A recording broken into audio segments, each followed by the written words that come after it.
Biology 9th class की pairing के बारे में बात करने जा रहे हैं, जिसके अंदर सबसे पहले एमसीक्यूज़ की अगर बात करें तो कौन से चैप्टर में से कौन सा एमसीक्यूज़ आएगा वो हम देख लेते हैं। तो ये चैप्टर नंबर 1 है। चैप्टर नंबर 1 के अंदर से हमें जो आएंगे वो 2 एमसीक्यूज़ आएंगे। चैप्टर नंबर 2, 3 और 4, जो 2, 3 है इनके अंदर से हमें एक एमसीक्यूज़ आएगा, और जो हमारे पास चैप्टर नंबर 4 है इसके अंदर से हमें 2 एमसीक्यूज़ आएंगे। और जो चैप्टर नंबर 4 है और चैप्टर नंबर 1 है ये काफ़ी ज़्यादा इंपॉर्टेंट है। उसके बाद चैप्टर 5, 6, 7, 8 इन सब में से भी हमें सिर्फ एक एक एमसीक्यूज़ आएगा। लेकिन जो चैप्टर नंबर 9 है, चैप्टर नंबर 9 के अंदर से हमें 2 एमसीक्यूज़ आएंगे। तो जो हमारा चैप्टर नंबर 1, चैप्टर नंबर 4 और चैप्टर नंबर 9 है इनके अंदर से हमें 2-2 एमसीक्यूज़ आएंगे, और ये chapter MCQs point of view से वेरी इंपॉर्टेंट है। वैसे तो सारे ही हैं, लेकिन अगर आप ये करते हैं तो इसके अंदर से आपके 2-2 एमसीक्यूज़ बन सकते हैं। अगर अब हम बात करें शॉर्ट क्वेश्चंस की, तो शॉर्ट क्वेश्चंस के अंदर हमें चैप्टर नंबर 1 में से 3 शॉर्ट क्वेश्चंस आएंगे, चैप्टर नंबर 2 में से 2 शॉर्ट क्वेश्चंस, ठीक है, चैप्टर नंबर 3 में से 2 शॉर्ट क्वेश्चंस, चैप्टर नंबर 4 में से 3 और चैप्टर नंबर 5 में से 4।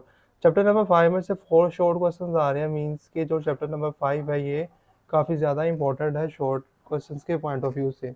और जो चैप्टर नंबर हमारा 6 है, 6 में से हमें 3 क्वेश्चंस आएंगे। चैप्टर नंबर 7 है, चैप्टर नंबर 7 में से 2, चैप्टर नंबर 8 में से भी 2 आएंगे, और चैप्टर नंबर 9 में से भी 2।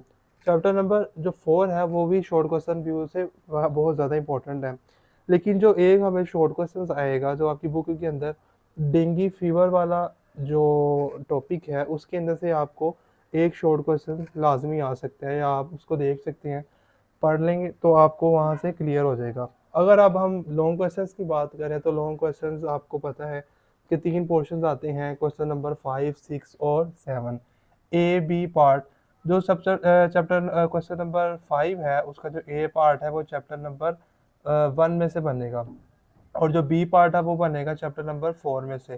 जो ए पार्ट है वो बनेगा हमारा 5 नंबरों का, और जो बी पार्ट है वो आएगा हमारे पास 4 नंबरों का। जो क्वेश्चन नंबर 6 है उसका ए पार्ट आएगा चैप्टर नंबर 3 में से, और बी पार्ट आएगा चैप्टर नंबर 7 में से। और जो क्वेश्चन नंबर 7 है इसका ए पार्ट आएगा चैप्टर नंबर 8 में से, और जो बी पार्ट है वो आएगा चैप्टर नंबर 9 में से।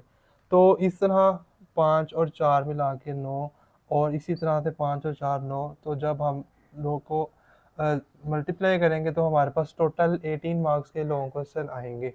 तो इस तरीके से जो आपका अगर आप ये फॉलो करेंगे तो आपकी जो पेपर की तैयारी है वो अच्छी तरीके से कर पाएंगे।